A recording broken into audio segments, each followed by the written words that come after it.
하나님 말씀 고린도후서 8장 8절에서 15절의 말씀입니다. 고린도후서 8장 8절에서 15절의 말씀 우리 한 목소리로 같이 읽겠습니다. 시작. 내가 명령으로 하는 말이 아니요 오직 다른 이들의 간절함을 가지고 너희의 사랑의 진실함을 증명하고자 함이로라.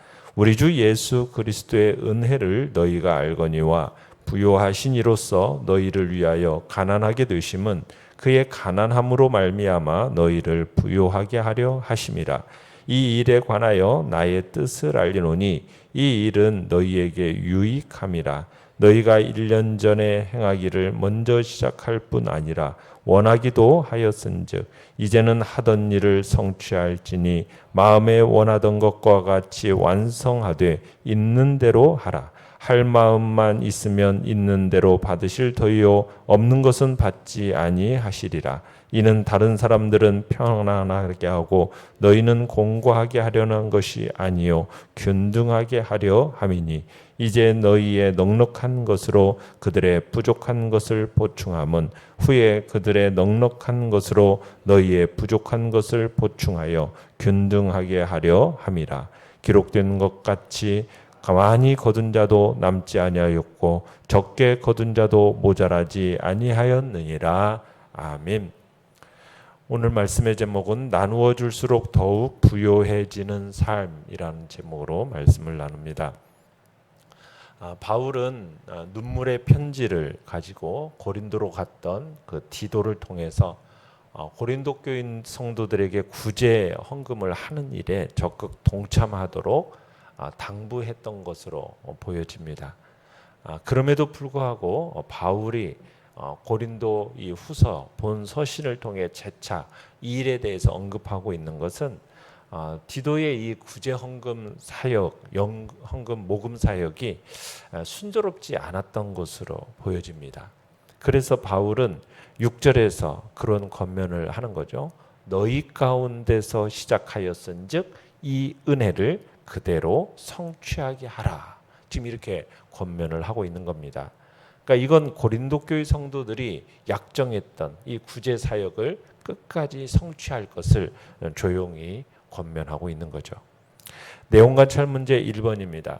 바울이 완성할 것을 권면하는 고린도 교인들이 1년 전부터 해오던 일은 무엇입니까?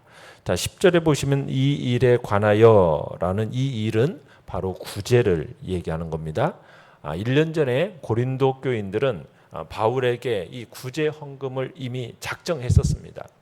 그런데 1년이 지난 지금에도 이걸 다 이루지를 못하고 있었던 거예요. 그래서 지금 바울은 그들에게 너희가 약속한 것을 지키라는 거예요. 지키라는 거예요.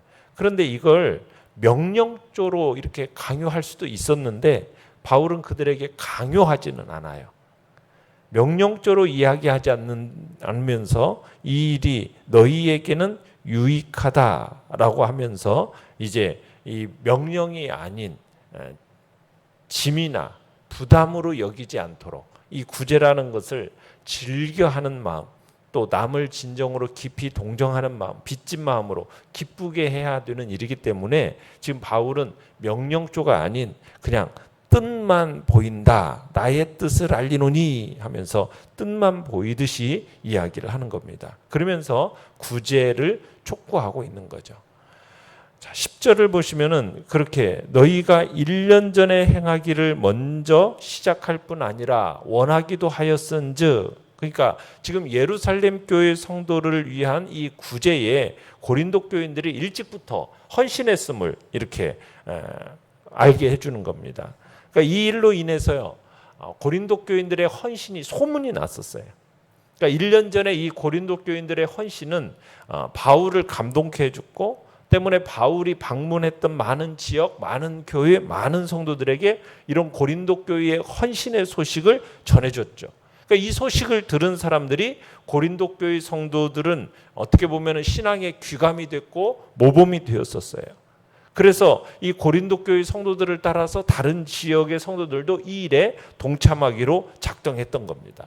그런데 11절에 보시면은 1년이 지난 지금 이제는 하던 일을 성취할지니 이렇게 얘기하죠. 그러니까 그토록 신앙의 귀감이 되었던 고린도 교인들이 아직도 이 일을 성취하지를 못하고 있었던 겁니다. 만약 다른 교회들도 이루지 못했다면 문제될 게 없었겠죠.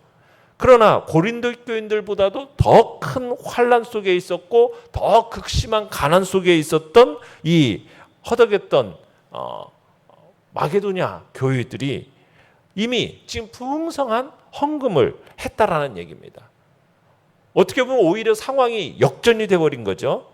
고린도 교회 성도들을 믿음의 본으로 여겼던 그들이 이제는 역으로 고린도 교회 성도들의 귀감과 모범이 되어버린 겁니다. 그래서 바울은 이렇게 얘기하는 겁니다. 11절에 마음에 원하던 것과 같이 완성하되 있는 대로 하라. 자, 지금 구제 사역의 기 완료를 촉구하는 바울의 요청인 거죠. 그런데 성취하되 있는 대로 하라 이렇게 얘기하고 있는 대로 하라. 무슨 얘기입니까? 있는 대로 하라는 말은 가진 것을 따라서 해라. 그러니까 마음의 소원을 네 자신이 가진 것을 따라서 자원해서 드리는 것이 헌금이다, 연보다. 지금 그 얘기를 하는 겁니다. 그러면서 12절에서 할 마음만 있으면 있는 대로 받으실 터요 없는 것은 받지 아니하시리라. 그러니까 헌금은 그것을 드리는 당사자의 자원하는 마음, 그리고 헌금에 대한 어떤 내적인 동기와 자세가 중요함을 지금 얘기하고 있는 겁니다. 그러니까 하나님은 결코 개인이 소유하지 않은 재물까지만 바쳐라 이렇게 그걸 요구하지는 않는다는 거예요. 헌금은 그것을 드리는 자의 그 마음이 준비되었느냐 그렇지 않느냐 이것에 따라서 하나님의 그 연락의 여부가 결정되는 거죠. 그런데 지금 1년 전에 약속했던 것을 지키지 못하는 사람들에게는 이 말이 어떤 말로 들렸겠어요? 할 마음만 있었으면 구제 사역에 동참할 것을 포기하거나 게을리하지 않았을 것이다. 할 마음만 있었으면. 그러면서 지금 이 말이 그들에게 고린도 교회 성도들에게는 그렇게 들렸을 거예요.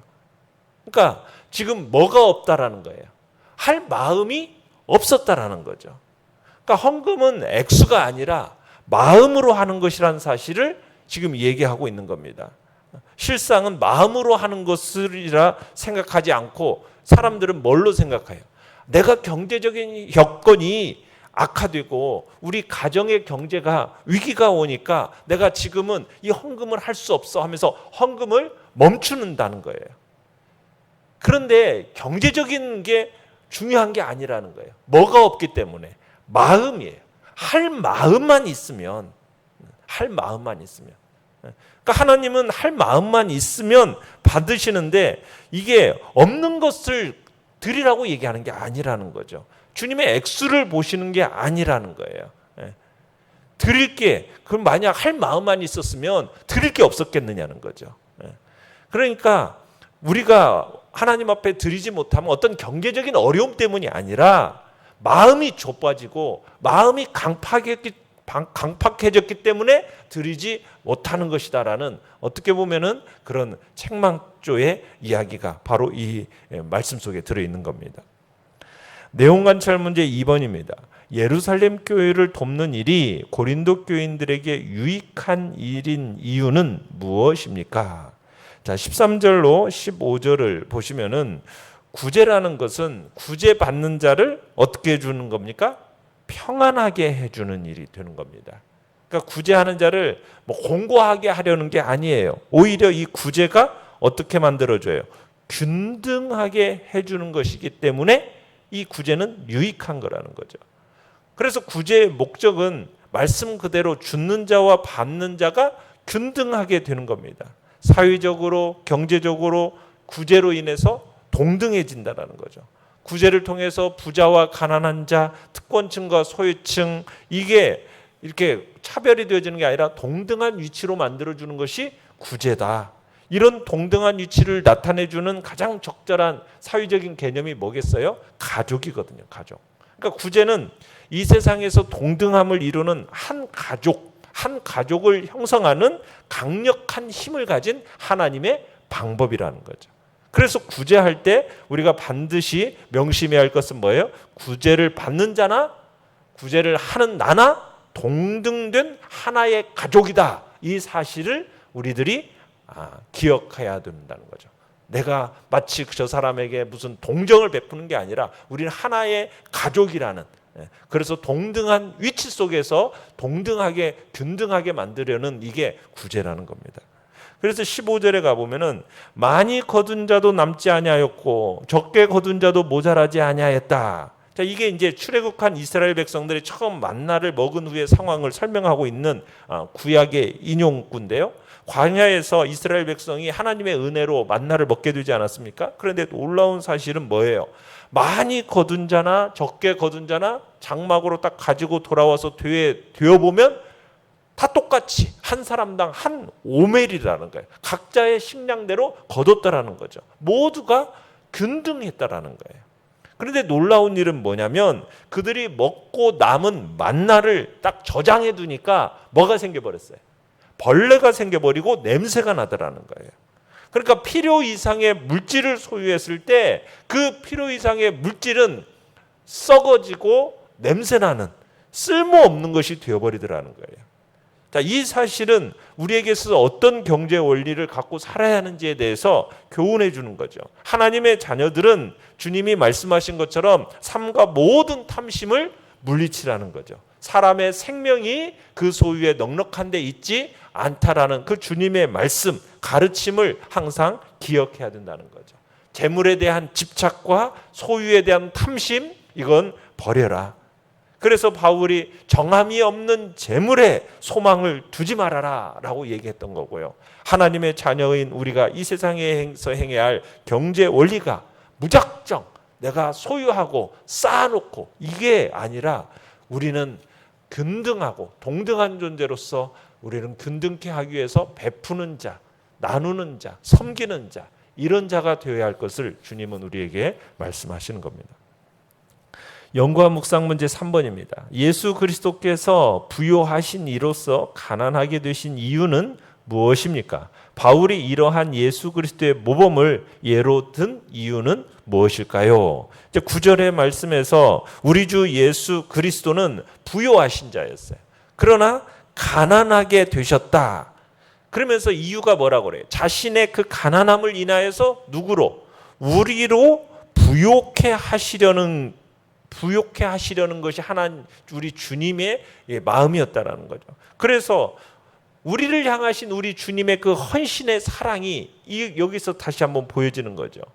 예수 그리스도 그분의 삶은 우리를 향한 하나님의 사랑의 결정체죠.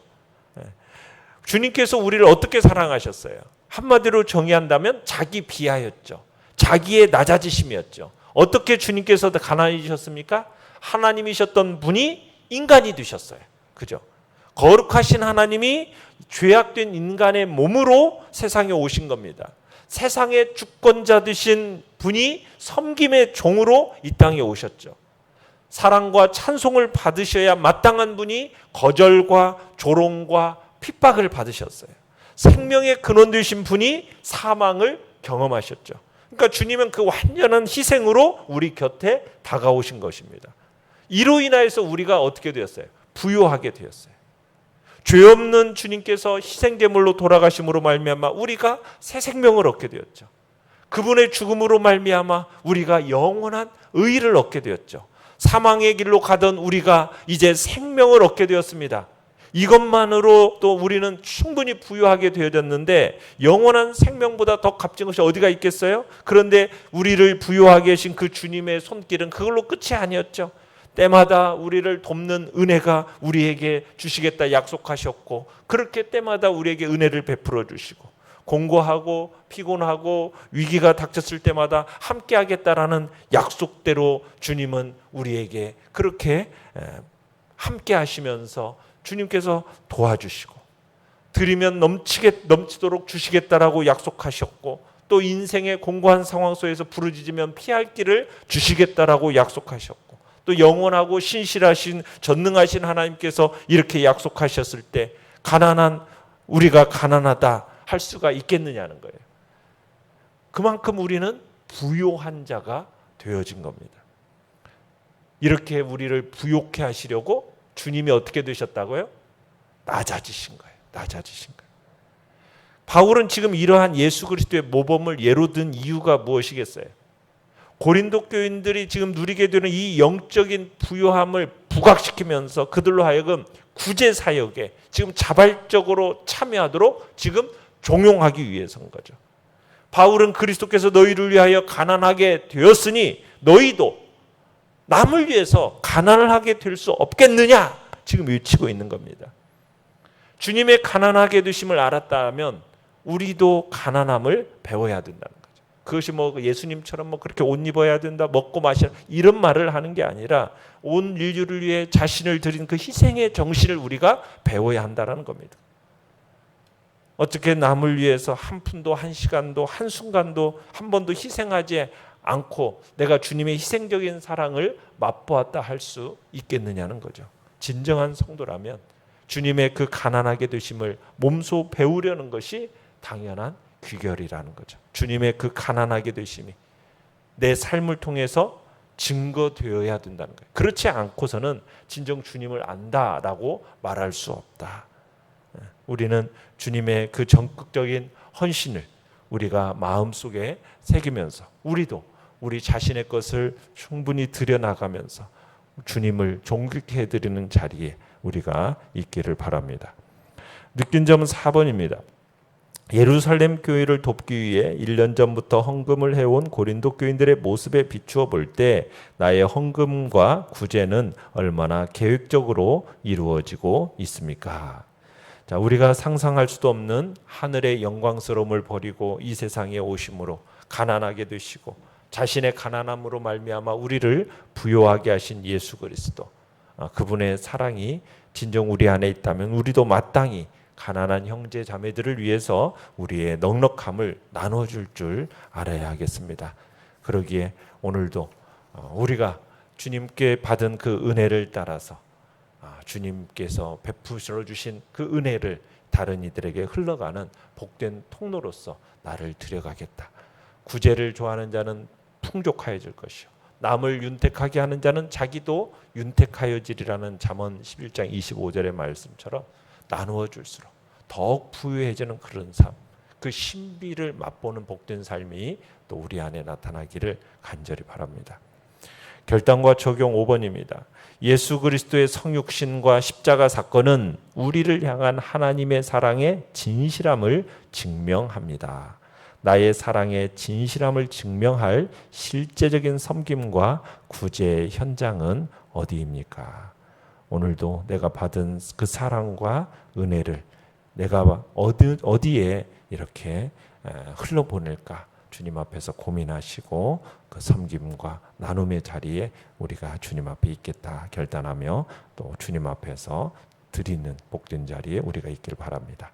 오늘의 기도 같이 읽겠습니다. 시작. 그리스도의 본을 받아 다른 이들을 부요하게 하는 삶을 살게 하소서. 아멘. 말씀을 생각하면서 기도하시고요. 연약한 우리의 지체들을 위해서 기도해 주시기 바랍니다. 하나님의 은혜와 자비하심 속에 우리를 하나님께서 선하게 이끌어 달라고 주님의 놀라운 은총을 기대하면서 주여 우리 3번 부르짖며 나갑니다.